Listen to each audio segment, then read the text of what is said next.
Hello, bienvenue dans un nouveau carnet de bord. Aujourd'hui on est lundi et je viens de conclure le carnet de bord précédent sur le quai du Polar. Oui, j'ai un petit peu craqué au quai du Polar, mais ça m'a fait un bien fou et puis j'étais pas allée en librairie depuis un moment, donc c'est pas grave. Sinon, je démarre la semaine en vous parlant de ma lecture en cours qui est La vie tumultueuse de Marie W, écrit par Samantha Silva aux éditions Presse de la Cité. C'est un livre que j'ai commencé quand j'étais au Kenya et j'avoue que j'ai un petit peu traîné parce que mes semaines sont un peu chargées en ce moment. Et il me reste une petite centaine de pages que je vais essayer de dégommer ce soir pour vraiment finir enfin Marie W. Ici c'est l'histoire de Mary Wollstonecraft qui n'est autre que la mère de Mary Shelley que vous connaissez comme autrice d'horreur extrêmement connue et en fait ici on va être vraiment sur le focus de la vie de Mary Wollstonecraft. On revient sur son enfance, sur son adolescence, sur sa jeunesse, sur ses premières idées car c'était une femme extrêmement féministe qui s'est battue pour les droits et l'indépendance des femmes et c'est hyper intéressant franchement. C'est très bien écrit, on est vraiment immergé dans la peau de Mary Wollstonecraft, dans son monde, dans ses difficultés, dans ses peurs, dans ses peines, dans ses ambitions. C'est une figure féminine et féministe que je connaissais pas du tout vraiment avant d'avoir lu le pli sur Mary Shelley et je découvre une femme extrêmement intéressante. Donc j'ai vraiment hâte de terminer ce livre pour savoir où est-ce que sa vie et son histoire se terminent, car malheureusement je crois qu'elle se termine assez tôt et assez jeune. Mais en tout cas je suis ravie d'avoir découvert cette histoire pendant Mars au féminin, même si je termine là pour le mois d'avril. Ça reste quand même une lecture féministe que je voulais faire pour Mars au féminin et j'en suis enchantée. Voilà, donc ça c'est ma lecture que je suis en train de finir. Ensuite, je vous le disais dans le précédent carnet de bord, j'enchaîne avec un polar que j'ai acheté au quai du Polar qui n'est autre que Douve de Victor Gilbert. Fortement, très fortement influencé par Magdalena Triple de Maille. Et je le lis avec Flow & Books. Donc j'ai lu une trentaine de pages, donc je vous en parle pas pour l'instant. Mais je vais le reprendre, je pense, demain. Et je vous en parlerai mieux dans ce carnet de bord quand je l'aurai avancé. Voilà pour mes lectures. Sinon en audio je suis toujours dans 3 veufs de Liane Moriarty.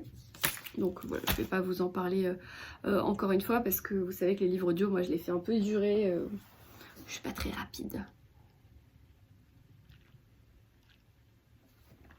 Sinon j'ai reçu un paquet dans ma boîte aux lettres.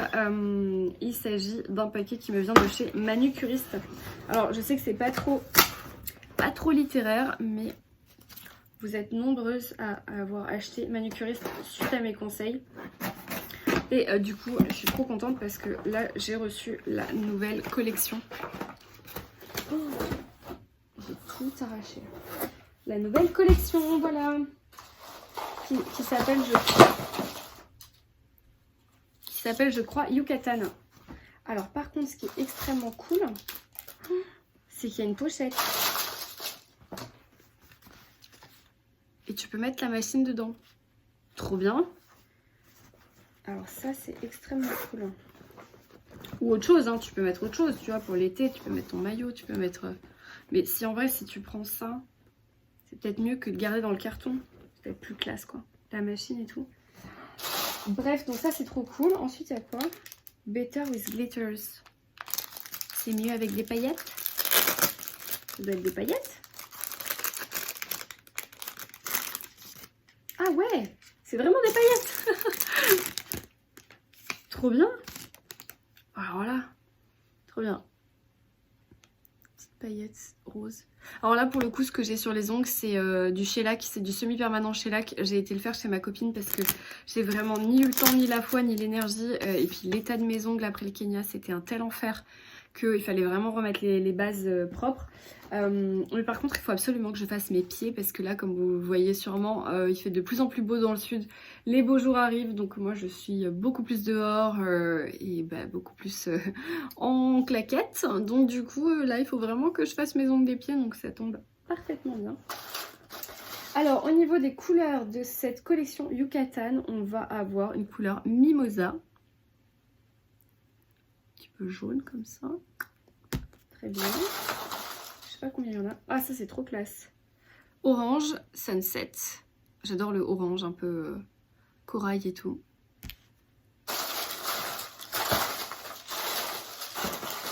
Et il y a encore deux autres couleurs. Pétula, qui est un peu la couleur tendance de l'année, un peu fuchsia Valentino. J'aime beaucoup. Et le dernier, Classe, qui s'appelle Gloss, qui est un rose un peu nude. Je sais pas s'il est gloss, ça veut dire quoi qu'il est pailleté. Ah, il est pailleté. Ouais, il est pailleté, rose pailleté, nacré pailleté. En vrai, j'aime trop. Et voilà, et c'est tout. Enfin, j'ai eu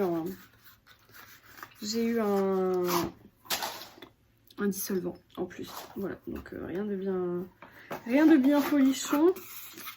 Par contre, les couleurs, elles sont trop classe. Je sais pas ce que je vais faire comme couleur. Sachant que j'avais déjà un rose. Par contre, ça c'est classe aussi.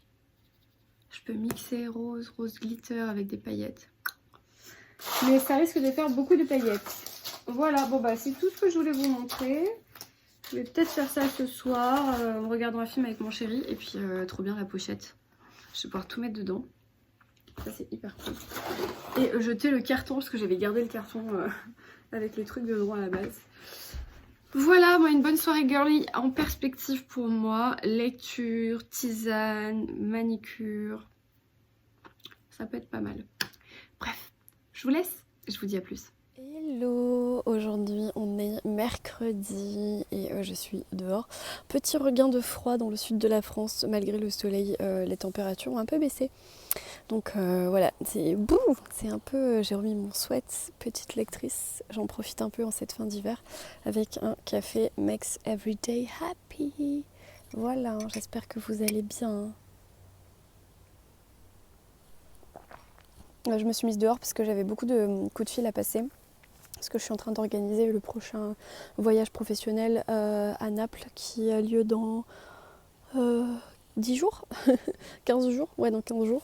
Donc du coup bah après tout à organiser.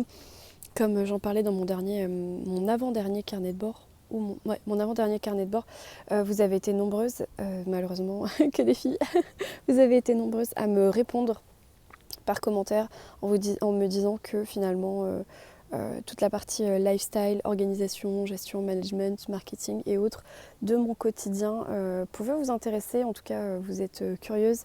Donc, c'est pour ça que je me permets d'en parler un peu plus maintenant. Maintenant, si ça prend trop de place, n'hésitez pas à me le dire également en commentaire. Et je ferai un focus plus important sur le monde du livre. Voilà, donc bref, tout ça pour dire que séjour à organiser pour Naples, donc avec producteur de fleurs, ferme florale, les trajets, les logements et tout ce qui va avec un séjour professionnel. Pardon. Le plus difficile en fait c'est de tout combiner en même temps, c'est-à-dire que vous ayez en fait tout le monde est disponible aux mêmes horaires, au même moment, que ça colle avec les avions, les trajets, que le logement soit pas trop loin, que ça soit dans les budgets et surtout, c'est que en fait, vous puissiez retirer un maximum d'informations et de contrats et de bénéfices de ces séjours-là. Et donc, il faut vraiment réfléchir au nombre de personnes que vous voulez voir, combien de temps vous voulez les voir et à partir de là, faire un espèce de planning, un premier jet à valider ensemble avec mes équipes et les équipes sur place. Et puis ensuite, eh bien, on peaufine, on prend les billets d'avion, les machins, les trucs. Et c'est parti. C'est un voyage pro, c'est souvent, alors là ça va, c'est Naples, c'est pas loin, ça va être que 2 jours, c'est facile, etc. Autrement, c'est toujours une globalité, c'est-à-dire qu'il y a tout ce qui se passe avant, qui est la prise de rendez-vous, le potentiel client, préparer ses rendez-vous, préparer vraiment en fait les sujets abordés, les négociations, les limites que vous vous fixez, etc. etc. Tout ce que ça va en retirer de ce déplacement, puisque ça vous coûte de l'argent. Il faut quand même que derrière vous récupérez un peu votre argent aussi, que ça vous rapporte.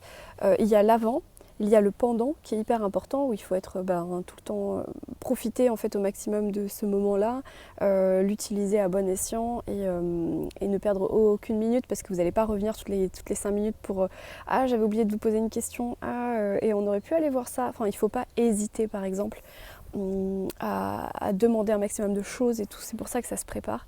Et ensuite il y a tout le après. Le après qui va concerner en fait les remerciements des professionnels que vous avez vus, la renégociation, l'envoi d'informations, de dossiers, de files et tout ça. Et tout ça en fait c'est assez long, puisque finalement même si vous avez un petit séjour pro, eh bien, il y a beaucoup de choses qui se passent avant et après qu'il faut prendre en compte. Là notamment par exemple sur le dernier séjour que j'ai fait au Kenya, je me suis rendu compte que j'avais plus du tout de carte de visite, et que mon prochain séjour c'est dans 15 jours, donc il faut absolument que je me commande des cartes de visite et que je fasse des nouveaux supports de com. Donc ça se prépare, et c'est ce que je suis en train de faire là en ce moment, aujourd'hui, puisque au niveau commercial SAV en France, ça va. Je pense qu'on est dans une période assez calme pour me permettre de prendre plus de temps à organiser les séjours à droite et à gauche. Voilà pour la partie professionnelle. Sinon, au niveau des lectures, c'est quand même ça qui vous intéresse. J'ai terminé La vie tumultueuse de Marie W. de Samantha Silva. J'ai du mal à m'en rappeler, dis donc. Que j'ai ici aux éditions Presse de la Cité. C'est une très jolie édition d'ailleurs, j'aime beaucoup cette couverture qui est très parlante. Et bien, je ne vais pas refaire un récap sur ce dont ce livre parle, qui n'est autre que la vie de Mary Wollstonecraft, la mère de Mary Shelley. Ici, Mary Shelley est quasiment absente, inconnue ou presque, puisque c'est un nourrisson dans ce livre. C'est un roman choral pas choral, non, pardon. C'est un roman à double temporalité. Il y a deux parties, donc la vie de Mary Wollstonecraft et sa vie en tant que mère, plutôt donc la naissance de Mary Shelley. Du coup, c'est vrai qu'au début, j'ai trouvé que ce roman était un petit peu long, parce que la vie de Mary Wollstonecraft est très vaste, est très chargée, il se passe plein de trucs, mais en même temps, il ne faut pas oublier que c'était quand même au XVIIIe siècle et que tout est lent, il ne se passe pas non plus 12 000 trucs. Néanmoins, les idées et les pensées qu'elle partage sont hyper intéressantes. Et même si j'ai trouvé que le récit était long, aussi peut-être par sa structure, parce que les chapitres sont super longs, les chapitres font 30 pages à peu près, 30-40 pages. Du coup, j'avais un peu de mal à prendre le speed pour l'avancer. Et finalement, hier, quand je l'ai refermé, je me suis dit, waouh, quand même, quelle vie incroyable a eu cette femme. Ça a été une femme qui était vraiment en avance sur son temps au niveau du féminisme. Elle a vraiment posé finalement les premières idées, les premiers idéaux qu'on est aujourd'hui et qu'on défend encore, qui n'est autre que la liberté de ses choix, qui n'est autre que le changement des idées de la société. Une femme n'est pas obligée de se marier pour exister, une femme n'est pas obligée de ceci ou de cela pour vivre, elle n'est pas obligée d'être cataloguée comme hétérosexuelle, comme femme au foyer, comme... voilà, il n'y a pas vraiment de ces cases, ces barrières, cette égalité qu'elle recherche avec ses homologues masculins. C'est passionnant avec du recul.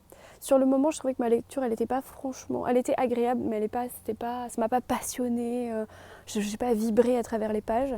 Par contre, une fois que j'ai refermé le roman, je me suis dit waouh, c'était hyper intéressant, j'ai appris beaucoup de choses sur cette femme que je ne connaissais pas ou très peu, et c'est hyper enrichissant, d'autant plus que je suis à peu près dans les mêmes âges, à peu près la même philosophie, et pourtant il s'est passé je dirais pas 300 ans, mais 200, 200 sont bien passés. Et ouais, franchement, très très bonne lecture, très instructive. Je regrette pas du tout de l'avoir lu. Je pense que c'était la lecture idéale pour Mars au féminin. Et même si je l'ai terminé le 4 avril, ça fait partie vraiment de mes lectures de mars, parce que bon, sinon j'ai très très peu lu en mars. Et ouais, je vous le recommande. Je vous le recommande sincèrement. Alors je sais pas s'il est sorti en poche, peut-être pas encore. Mais moi je l'ai en numérique aussi, je crois que je l'avais trouvé sur NetGalley.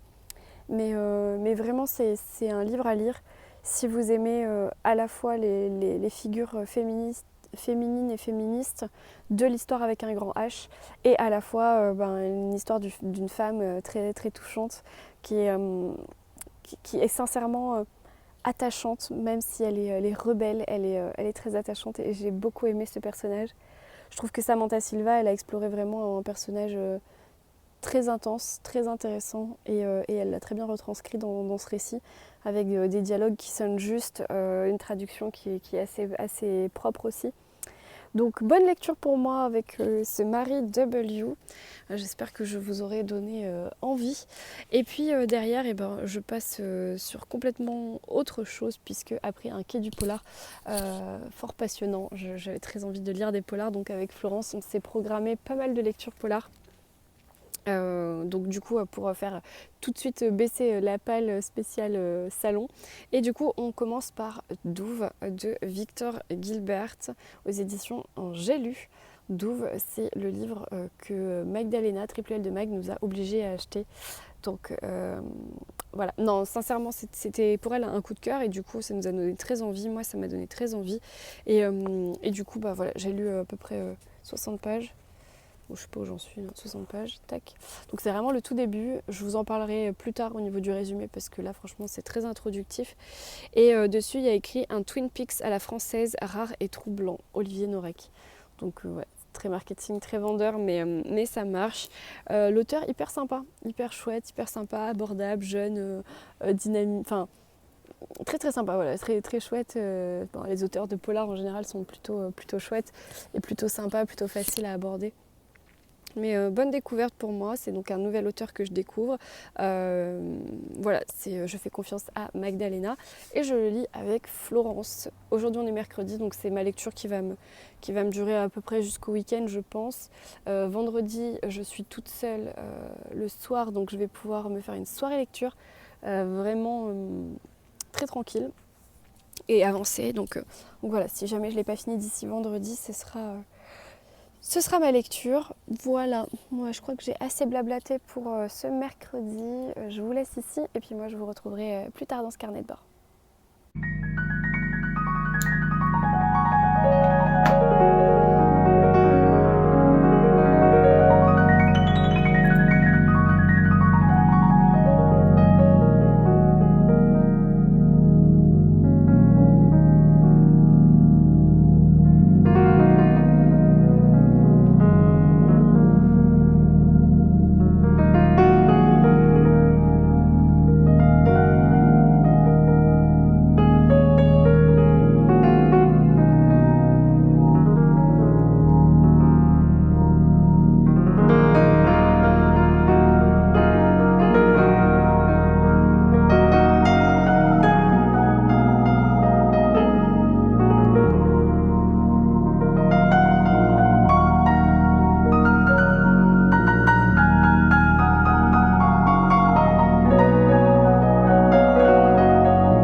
Une des techniques de la sophrologie qui est la visualisation.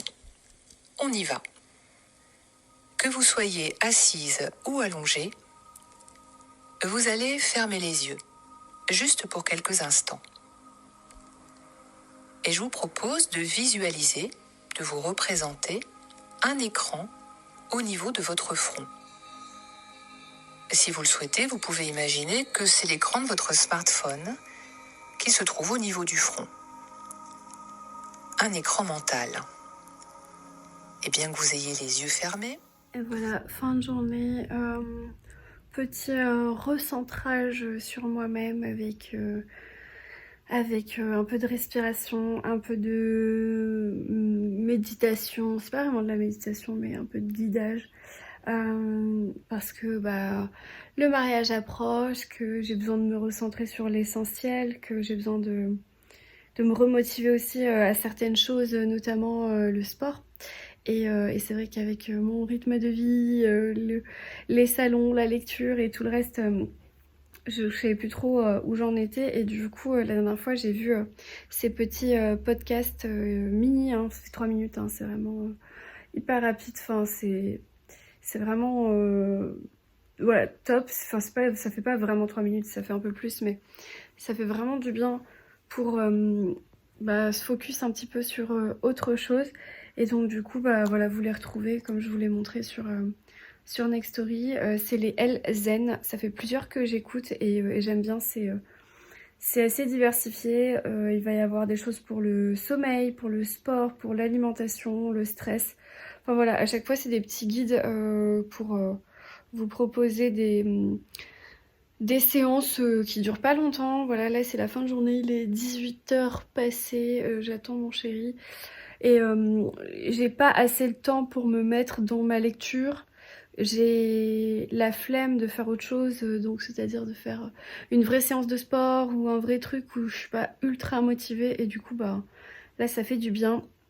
J'ai pas mal bossé sur des choses sur mon mariage aujourd'hui et du coup c'est vrai que là il faut que je reprenne le sport parce que j'ai envie d'être très belle pour mon mariage et donc du coup j'avais besoin d'un petit peu de motivation et ça va mieux. Donc là limite j'ai envie de faire une séance mais maintenant c'est trop tard donc du coup ce sera pour demain mais ouais je vous recommande clairement ces petits podcasts si vous les connaissez pas. Ils sont disponibles sur Nextory et encore une fois vous avez mon offre 45 jours offerts si vous voulez tester l'appli. Il y a plein de choses. Moi j'utilise pour des choses complètement différentes. Vous l'avez vu à chaque carnet de bord, j'essaye de vous parler des différentes options que je peux utiliser sur cette apps. Et voilà, aujourd'hui j'avais envie de vous parler de ces quelques petits moments que j'écoute sur L Zen. Voilà. J'espère que ça vous aura été utile. En attendant, moi je retourne à ma soirée parce que là je vais aller préparer, ranger du linge. Je vais peut-être écouter soit un autre podcast, soit mon livre audio. Et ensuite, je préparais à dîner. Et voilà, c'est la fin de journée. À plus.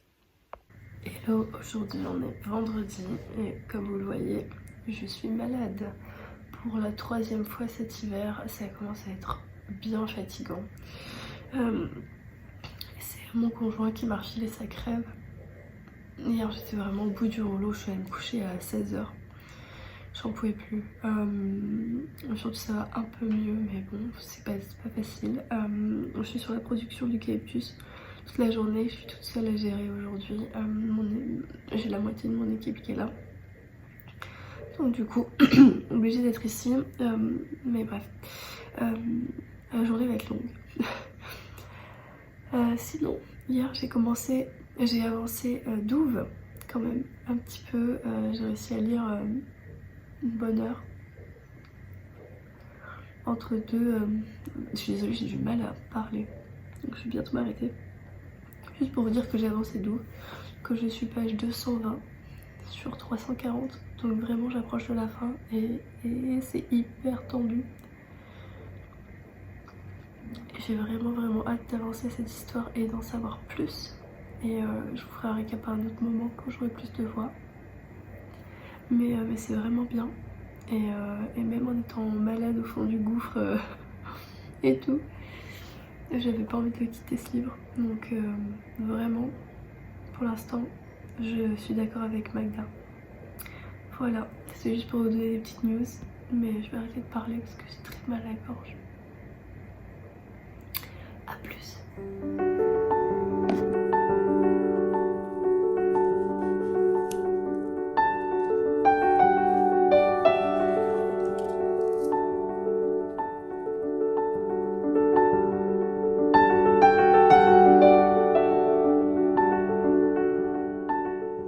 Hey, on est toujours vendredi, je viens de rentrer chez moi.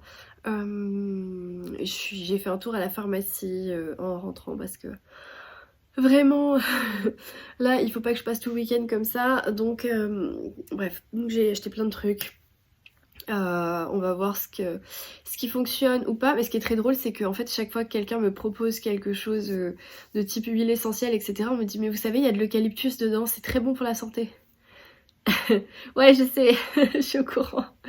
J'ai le nez dedans tous les jours et pourtant on est quand même malade. Bref, alors j'ai un peu plus d'énergie pour vous parler de ma lecture en cours et j'ai reçu quelques paquets aussi dans ma boîte aux lettres entre hier et aujourd'hui que j'avais pas encore ouvert. Alors c'est pas impossible que je fasse des pauses pour me moucher, vous m'en voudrez pas. Je vais essayer de parler distinctement, parce que bon, parler avec le nez, c'est pas terrible. Là, c'est ma... Vous m'avez demandé la dernière fois, j'utilise My Bookcase. Parce que ça ferme en entier. Et quand j'ai des sacs un peu fourre-tout, au moins ça glisse pas. Donc c'est la marque My Bookcase. Il y a plusieurs tailles. Et là, je sais plus laquelle c'est, je crois que c'est la small, celle-là. C'est la plus ancienne que j'ai. Bref, ma lecture en cours c'est Douve de Victor Gilbert aux éditions J'ai lu. Et il me reste à peu près un tiers. Dans cette histoire on va suivre Hugo Bollorène qui est un jeune homme inspecteur de police. Voilà, inspecteur de police qui je pense est autour de Lyon à la base et en fait au début du roman il prend des vacances, il prend une semaine de congé pour aller à Douve. Douve qui n'est autre qu'un village perdu au fin fond de la forêt de j'en sais trop rien, alors après c'est fictif hein, comme lieu. Mais c'est un village très très mystérieux, il y a une histoire très glauque sur des Allemands, il y a une histoire très glauque sur un Islandais qui aurait trafiqué des champignons de la forêt, enfin en fait c'est un espèce de village qui est désigné comme ayant la guigne, qui est vraiment, les gens sont tout le temps tristes, il pleut tout le temps, c'est une espèce de microclimat où le nuage reste au-dessus de Douve, une ambiance très moite, très lourde, très sombre parce qu'il y a des arbres partout, des forêts de sapins très denses partout. Et donc dans cette ambiance, pourquoi cet inspecteur va là-bas pour des vacances? Et bien tout simplement parce que sa mère a écrit un roman qui se passe... Enfin un roman. Sa mère est une ancienne journaliste qui est maintenant âgée, qui a la maladie d'Alzheimer et qui a écrit à un moment donné, avant la naissance d'Hugo, elle a écrit un passage sur Douve, notamment une enquête spéciale où elle était avec les inspecteurs de police à ce moment-là pour enquêter sur le mystère de l'Islandais, sans rien vous dévoiler. Elle était la journaliste qui suivait les inspecteurs et l'un d'entre eux n'est autre que le père d'Hugo. Alors on le sait dès le début, mais lui il retourne sur ces traces-là et en fait il y a une phrase qu'a dit son père un jour qui dit comment il s'appelle, que Hugo a Douve dans les veines. Et donc du coup lui cette phrase-là ça l'a marqué, ça lui met beaucoup de doutes pardon, et beaucoup de questions. Et du coup, il prend en fait le livre de sa mère sur l'affaire de l'Islandais comme guide et il se rend à Douve pour en fait en apprendre davantage sur ce passé. En même temps, Douve fait face à un assassinat et c'est un peu aussi l'excuse qu'il trouve pour aller fouiller un peu partout. Il prend l'excuse de cet assassinat alors que c'est pas du tout lui qui est en charge de l'enquête pour aller fourrer dans sa propre histoire. Donc franchement c'est hyper bien écrit, c'est vraiment à la fois, je peux pas dire haletant, mais c'est tellement mystérieux, c'est tellement mystique, t'as envie en fait de savoir ce qui va se passer, t'as peur pour lui, ses habitants ils te mettent mal à l'aise, tout te met mal à l'aise, la forêt elle te met mal à l'aise, la nature te met mal à l'aise, les habitants, les gens, tout te met mal à l'aise, et pourtant t'y reviens. Le personnage d'Hugo Bollorène, et c'est un personnage très drôle en fait, il est un peu cynique, il est un peu à la Hercule Poirot j'ai envie de dire, il est un peu cynique, il a une espèce d'autodérision géniale, c'est quelqu'un qui ne sait pas mentir, c'est un personnage qui ne sait pas mentir. Oula, c'était la guerre des clans de chats dans mon jardin, je sais plus du tout ce que je disais, mais en tout cas... On est pris au jeu vraiment dans cette histoire de Douve et moi j'aime bien ce personnage, je le trouve drôle, il est très... il sait pas mentir, il a une autodérision très forte, enfin il est vraiment drôle. Et voilà, donc j'ai hâte de le terminer parce que je sais pas du tout où ça va nous mener, c'est cette double enquête, je sais toujours pas ce qu'il en est. Et en fait il y a une partie où on lit les écrits de la mère d'Hugo Bollorène et après une autre partie on le suit lui dans son enquête, dans ses rencontres avec les différents habitants du village, avec voilà, les histoires qu'il va découvrir au fur et à mesure, et puis on a un passage avec le livre de sa mère et on revient, etc. Donc j'espère le terminer ce soir ou demain maximum. Mais en tout cas ça aura été une bonne lecture et même si bon voilà j'attends quand même le final pour en parler avec Florence, elle l'a terminé hier soir. Moi hier soir j'étais vraiment au fond du trou, donc du coup j'ai pas beaucoup lu, j'ai préféré dormir, donc bref elle a fini avant moi, c'est pas grave, on en parlera je pense d'ici demain pour se donner nos avis respectifs. J'ai reçu des petits paquets. Alors, là, je sais pas de chez qui ça vient. C'est parti.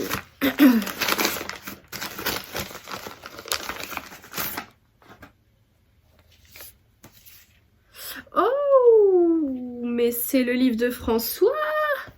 Excellent. C'est le livre de François.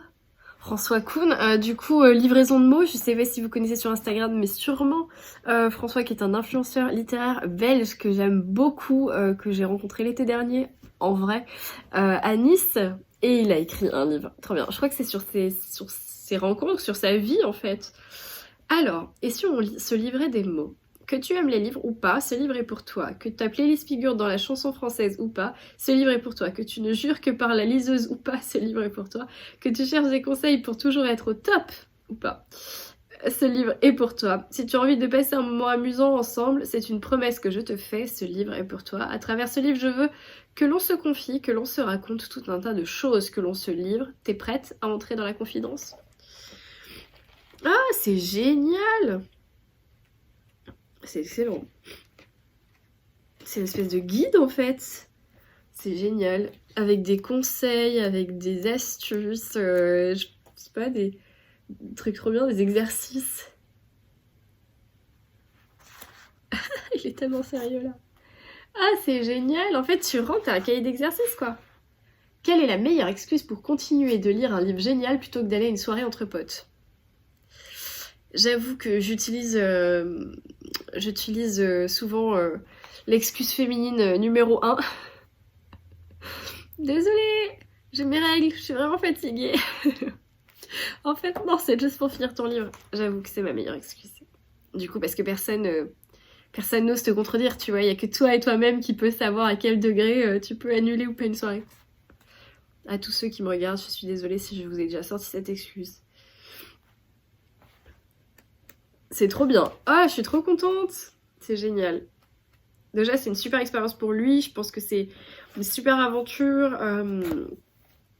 C'est juste génial. Et je souhaite à tous les passionnés de livres d'être aussi heureux dans le monde du livre que François. En tout cas, cette couve, elle parle d'elle-même. Elle est très joyeuse. Ah, je suis trop contente pour lui. Du coup, ce petit book, vous le retrouvez chez Dashbook. Mais je pense que sur le compte de François Livraison de mots, je vous mets son pseudo juste ici si jamais vous le connaissez pas. Vous retrouverez, j'imagine, le lien pour son livre quelque part. Trop bien, je suis trop contente. Ça, c'est vraiment le truc qui te met de bonne humeur parce que tu sais que tu vas passer un bon moment. Merci beaucoup, beaucoup, beaucoup à toi, François, de m'avoir envoyé un exemplaire. Je vais le mettre sur ma table basse. Et voilà. Désolée, une petite pause mouchage. C'est continué dans cette séquence. Alors ensuite, j'ai un livre qui me vient de chez Le Duc. Et encore une fois, je ne me souviens pas ce que j'ai choisi chez Le Duc.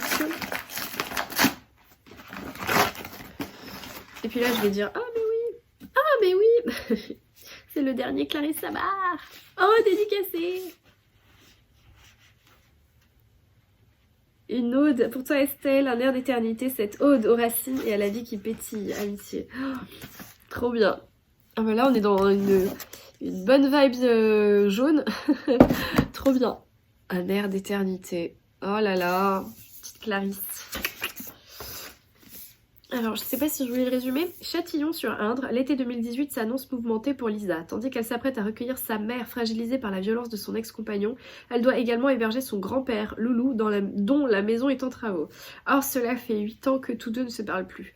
La présence de Tim, son petit garçon qu'elle élève seule et que tous adorent, suffira-t-elle à apaiser les tensions?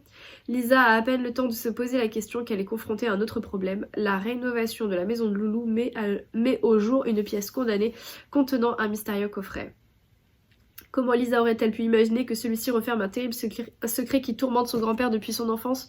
Tout commence en juillet 1939 lorsque la jeune Aurélia, inquiète de voir son monde vaciller face à la menace d'une nouvelle guerre, décide de tenir son journal des événements.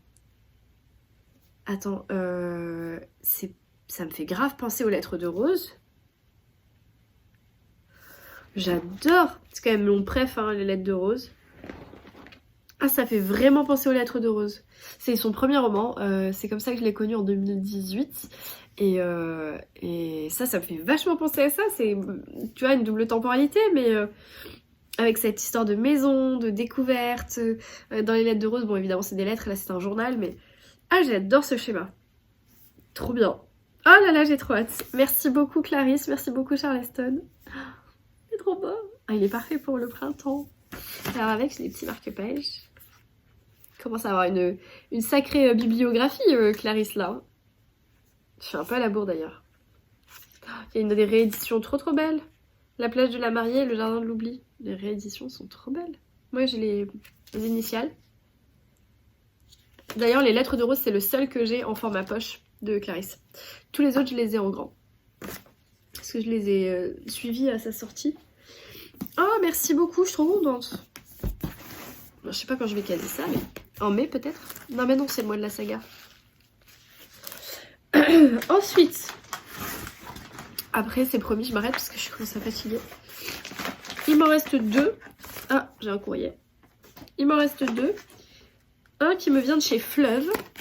Et je pense savoir. Je pense que c'est le dernier roman de Karen Ponte. Je veux pas m'avancer. C'est le dernier roman de Karen Ponte. Prendre la vie comme elle vient. Voilà, on est sur une sacrée vibes de fleurs, de bonne humeur, de... Ah, il est beau. Regardez, on aime les fleurs ici. J'adore. Elle est très jolie cette couverture. Il y a toujours des femmes à chapeau sur les couvertures de Karen Ponte. La dernière aussi, elle se tenait le chapeau. Alors, regardez. Elle se tenait le chapeau. Elle se tient le chapeau aussi. Il y a beaucoup de vent chez Karen Ponte. Alors, qu'est-ce que je faisais exactement à cet instant-là? J'aurais beau me concentrer de toutes mes forces, fermer les yeux pour mieux visualiser, jamais je ne parviendrai à me souvenir. Est-ce que j'avais un livre dans la main? Étais-je en train de sourire en pensant à la Toscane? J'adore la Toscane. On devrait être prévenu que la vie va basculer, juste pour avoir le temps de graver dans sa mémoire la saveur de l'insouciance. Le jour où son mari Emmerich est victime d'un grave accident de voiture, Alice voit sa vie s'écrouler. Face à l'incertitude du destin, elle va devoir s'adapter aux épreuves qui croiseront sa route et se réinventer pour que l'espoir triomphe. Sujet pas facile. Sujet pas facile, mais bon, il n'y a jamais des sujets faciles chez Karen Ponte. Il y a beaucoup de douceur qui masque un sujet difficile. Mais je trouve que c'est ça qui est intéressant. Sauf dans ses comédies de Noël, bien sûr. Quoique. Bon, en tout cas, celui-ci, il est pas très long. Il fait 260 pages. Et ça se lit tout seul, Karen Ponte. Je vous recommande. Bref, très contente. Bah écoute, merci beaucoup. Ah, elle a peut-être dédicacé. J'ai pas vu. Ah oui, pour toi Estelle, faire face au pire et trouver du meilleur. Bien joué. Ah, c'est joli. Bon, bah du coup, on a plein de bonne humeur et de feel good et de... Je sais pas comment on appelle ça. Pas feel good, maintenant ça s'appelle... c'est un autre nom. Roman... Je sais plus. Bref, il m'en reste un dernier et je pense savoir ce que c'est aussi. Là, pour le coup... Oh. Il y a encore des chats dans mon jardin. Là, pour le coup, je sais ce que c'est. Et c'est un gros bébé. Du coup, en exclusivité, le tome 2 de Julia, l'impératrice. Et là, c'est quoi? Julia et la colère des dieux. Alors, Santiago Poste-Julio, il adore nous faire des briques. Oh, comme c'est lourd. Ça fait 700 pages, je pense. Attends.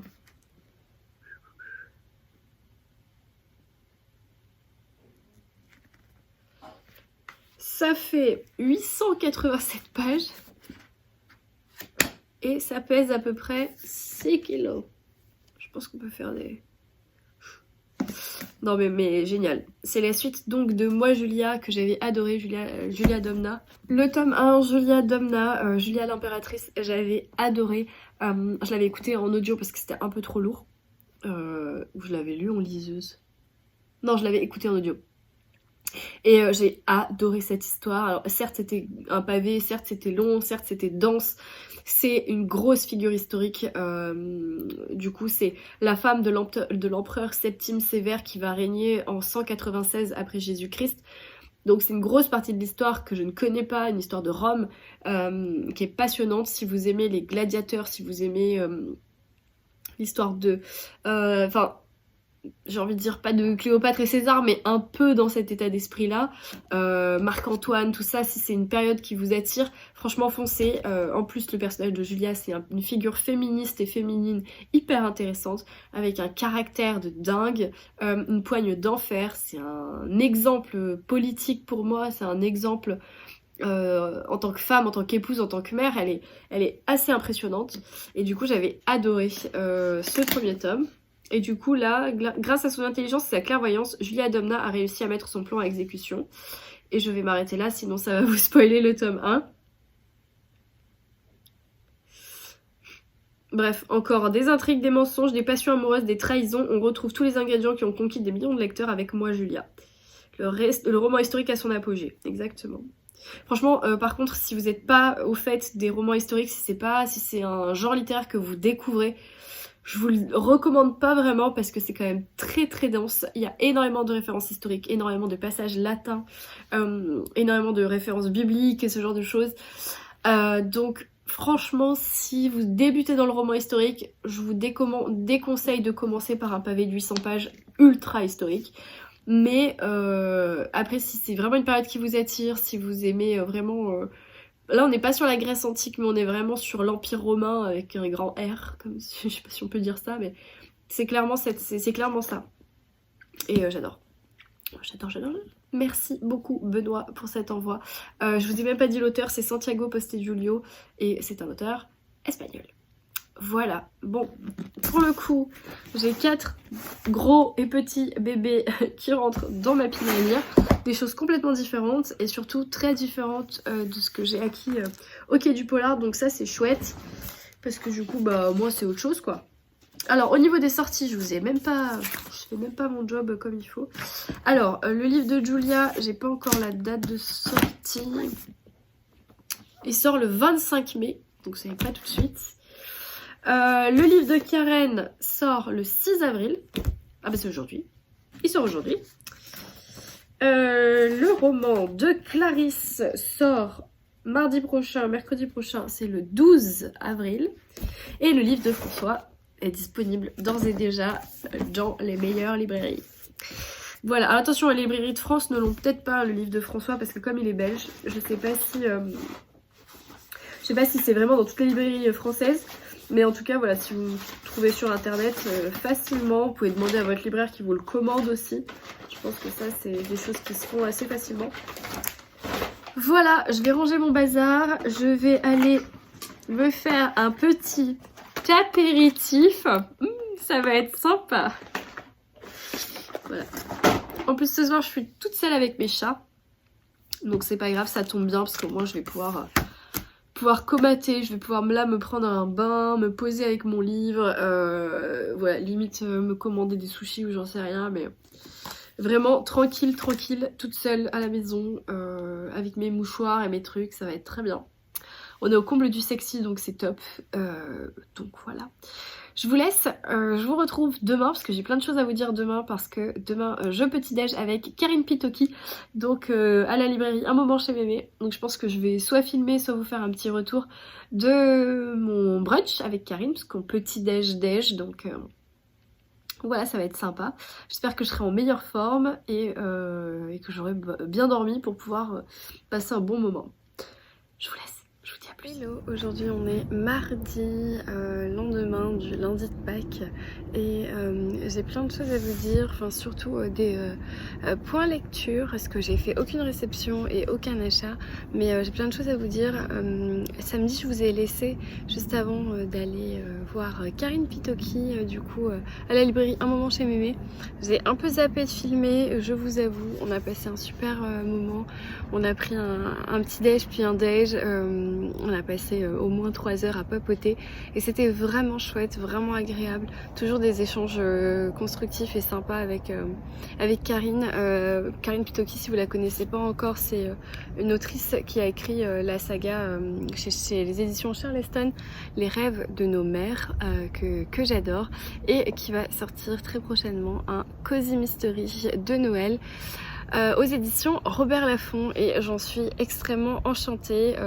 Voilà, donc pour la petite histoire, j'avais été bêta lectrice pour son Cozy Mystery durant l'hiver, et voilà, je suis au fur et à mesure l'épopée, l'aventure de cette histoire qui, en plus d'être très attachante, a une belle histoire, une belle idée derrière pour tout ce qui a motivé Karine à écrire ce livre et autres, et du coup c'est toujours hyper plaisant de discuter avec elle et d'échanger.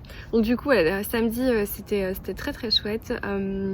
Et puis en fait j'ai pas du tout filmé du week-end, j'ai passé le week-end en famille avec mon conjoint et notre famille, et on en a profité vraiment pour couper, pour se relaxer, pour beaucoup manger aussi. Alors moi pas trop de chocolat, mais beaucoup du reste.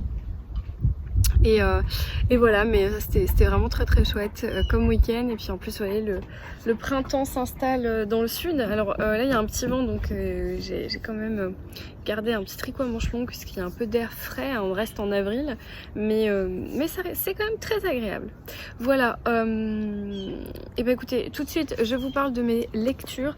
Donc j'ai terminé Douve de Victor Gilbert aux éditions J'ai lu avec Florence Flo & Books, sur les conseils et insistances de Magdalena, Triple L de Mag, qui nous a un peu forcé la main, mais surtout convaincu à acheter le tome 1 de sa saga de Victor Gilbert, donc Quand on était au quai du polar.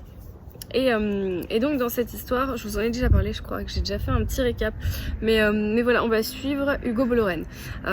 Et dans cette fin, et bien cette fin, elle a été à 2 vitesses pour moi, parce que la première fin, disons, avant d'avoir lu les 20 dernières pages, j'étais presque un peu déçue parce que finalement, sans rien dévoiler, mais Victor Gilbert reprend un peu un procédé déjà vu et revu chez Agatha Christie, chez Ragnar Jonasson, chez plein d'auteurs qui s'inspirent d'un schéma bien particulier dans le monde du polar. Alors après, effectivement, on a vite fait le tour dans le monde du polar au niveau des codes et des façons d'annoncer un meurtre, de le résoudre, etc. Néanmoins, j'avais l'impression que ce schéma, je l'avais déjà vu plusieurs fois et que j'étais un petit peu déçue. Et puis j'en parle à Florence et elle me dit bah attends de le finir avant qu'on en parle. Et donc du coup j'ai terminé. Et les 20 dernières pages m'ont un peu réconfortée parce que y a quand même un twist, il y a quand même une révélation finale que j'avais pas vu venir, et donc ça vient compenser un peu cette idée, cette première idée de la fin que j'avais. Donc du coup ça a été un peu à 2 vitesses. Alors, je suis désolée pour le bruit des avions. C'est un peu à 2 vitesses, une pointe de déception et puis un retour en arrière. Alors du coup ça sera pas un coup de cœur comme Magda, mais par contre ouais c'est une très bonne lecture. Je suis sûre de continuer la saga de Victor Gilbert, et puis ça se lit super bien niveau ambiance, niveau scénario, niveau psychologie des personnages. On est vraiment sur quelque chose de très qualitatif, très recherché. On n'est pas, enfin je dirais pas qu'on joue sur le stéréotype, mais même s'il y en a, ça passe super bien. Et ouais, on passe un très bon moment. Alors avec l'inspecteur Boloren, oui, dans Douve, non pas du tout. On a très très vite envie de quitter cet endroit. On est très mal à l'aise, mais c'est ça qui est assez fort de la part de l'auteur, c'est de pouvoir vous mettre dans un état de mal-être avec ces mots. Et donc voilà, c'était une très bonne lecture de Douve. Donc le tome 2 est déjà sorti. En fait, le tome 2 est sorti chez J'ai lu. Le tome 3 il est en grand format il me semble. Le tome 2 s'appelle voilà, je sais pas, est-ce que je suis une blogueuse en carton? Tout à fait, bah je sais pas. Oh, il faut demander à Magdalena, hein, allez voir son compte, allez voir Instagram, allez voir tout ça. Mais oui, le tome 2 est déjà sorti. Alors je l'achèterai peut-être pas tout de suite, je vais peut-être pas me précipiter, néanmoins c'est sûr que je continuerai à suivre cet auteur de près, parce que je pense que un avenir assez prometteur. Ensuite, du coup, vous l'avez vu, on a enchaîné avec Florence, avec les poupées de Alexis Leipskirk. Leipskirk, pas Leipskirk, il n'y a pas de K à la fin. Leipskirk, ouais. Donc je vous rappelle, l'année dernière j'avais lu Et avec votre esprit au mois d'avril. J'avais acheté mon premier Alexis Leipskirk au Quai du Polar 2022 et j'ai acheté celui-ci donc du coup Quai du Polar 2023, et entre deux il y a Le Mangeur d'âme que je n'ai pas encore lu mais que je compte bien lire avec Madame Chachali, que j'ai acheté à Saint-Laurent-du-Var cet automne.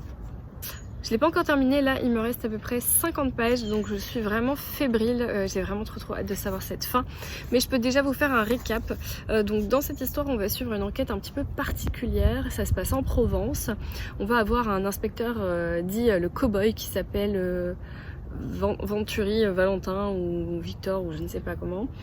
Dit le cowboy parce que soi-disant il est assez tyrannique, il a une sale réputation dans le monde des bleus on va dire, et puis il va être appelé sur une scène un petit peu particulière puisque en fait c'est un de ses confrères de la civile on va dire qui découvre dans une chapelle abandonnée des cadavres qui sont comment dire installés de manière très solennelle, très particulière. Ils sont émasculés, ils sont rasés, ils sont épilés, les cheveux, les sourcils, les yeux, et positionnés d'une manière très particulière. Et en fait lui il va s'en sentir assez mal à l'aise dans cet endroit, devant cette scène, devant ces questions. Et du coup il va faire appel à une psychologue, une jeune femme qui s'appelle Olivia Manterley, je crois, un truc comme ça, qui va l'assister donc dans cette enquête. Donc c'est notre duo d'enquêteurs. Évidemment on se rend bien compte que le fameux cow-boy il tire aussi des casseroles et qu'il y a un mystère aussi derrière toute sa vie perso à lui. La petite Olivia elle est assez drôle, moi je l'aime beaucoup. Et puis à côté de ça on a on a deux autres récits, donc ça fait en soi 3 histoires. Donc cette enquête, on a le récit d'une jeune femme qui s'appelle Ophélie, qui est une genre de voyante dans la campagne, un peu voyante mais pas trop quand même, qui est un peu comment dire une fausse Madame Irma, et qui va néanmoins voir des choses, ressentir des choses. Elle va avoir l'impression qu'on la suit, elle va avoir des sensations, des choses très dérangeantes qui vont lui arriver. Et en fait c'est assez confus parce qu'on ne sait pas si c'est dû à son don ou si ces choses lui arrivent vraiment. Et puis on a un troisième personnage qui parle comme s'il écrivait dans un journal, et on sent bien que ce troisième personnage il est un petit peu tordu. Donc on fait des suppositions, on fait des schémas, on essaye d'assembler les pièces du puzzle, mais c'est quand même très très bien fait. Il y a plein de surprises, il y a énormément de rebondissements. C'est haletant, les chapitres sont courts, les 3 narrations se répondent, on grappille des informations, on fait notre propre chemin, on fait notre propre petite recette, nos petites cambouis, et c'est génial, c'est extrêmement addictif. Dites-vous bien que vendredi soir, je me suis couchée très très tôt et j'ai pas pu lâcher le livre. Enfin, je me suis forcée à éteindre vers minuit. J'étais censée être éclatée, hyper fatiguée et tout. En soi, je crois que j'ai lu 180 pages d'un coup vendredi soir. Enfin, vraiment, je l'ai dégommé. J'étais à fond les bananes. Donc vraiment, ça faisait longtemps que j'avais pas dévoré un polar comme ça. Ça faisait longtemps que ça m'avait pas tenu en haleine. Ça faisait longtemps que j'avais pas envie d'y retourner, enfin tu vois, de regarder ta montre en te disant bon allez je me fais une pause d'1 quart d'heure juste pour grappiller 10 pages parce que voilà j'ai un besoin viscéral d'avancer dans ce livre. Donc franchement j'ai hâte, mais vraiment hâte d'avoir la fin de cette histoire. Je vous en parlerai donc dans le prochain carnet de bord en vous donnant mon avis final, mais franchement l'expérience de lecture elle était sacrément bien. Vraiment Alexis Leipskirk c'est un auteur qui me surprend beaucoup. J'avais adoré Et avec votre esprit, et c'est complètement différent ici. Les enquêteurs sont différents, les personnalités sont différents, le contexte est différent, le décor est différent. Donc franchement, il est très très fort. Ça me donne encore plus envie de lire l'autre que j'ai, donc Le Mangeur d'âme. Et je compte bien le lire avec Madame Chachali incessamment sous peu. Voilà, c'est pas mal pour aujourd'hui. Donc comme ça, moi je vous aurais parlé un petit peu de mes lectures. Alors c'est vrai que ce mois d'avril est un peu focus polar, avec Florence, on a chamboulé un peu nos plannings respectifs pour pouvoir faire un marathon polar de tous les trucs qu'on a achetés au Quai du Polar. Et franchement, c'est hyper satisfaisant en fait de sortir d'un salon et de commencer tout de suite les livres que tu as achetés au salon. Ça faisait très longtemps que ça m'était pas arrivé. Et donc du coup je suis hyper contente. Donc là on continue à programmer en fait à chaque fois qu'on arrive là vers la fin, ça fait le deuxième où on se dit bon le prochain on lit quoi, le prochain on lit quoi. Et on est en train de se faire tous les livres polars qu'on a achetés au Quai, donc c'est trop drôle. Mais c'est génial, au moins j'espère que ça vous donnera envie, après avoir découvert les auteurs pendant le Quai du Polar, de les avoir vus en vidéo, en vlog, chez les copines, en carnet de bord chez moi. Maintenant de vous donner nos avis lecture, j'espère que voilà, ça vous donne envie de découvrir un peu plus de polar français. Et pas que. Je vais vous laisser, j'ai un rendez-vous là dans pas longtemps et puis après je dois partir, donc je sais pas si je reprendrai la caméra aujourd'hui. En tout cas, j'espère que vous avez passé un bon moment en ma compagnie, que vous avez pris un peu le soleil aussi avec moi dans ce carnet de bord. J'espère que vous passerez un très bon week-end, une très belle semaine et que vous lirez de merveilleuses lectures. En attendant, moi je vous dis ciao!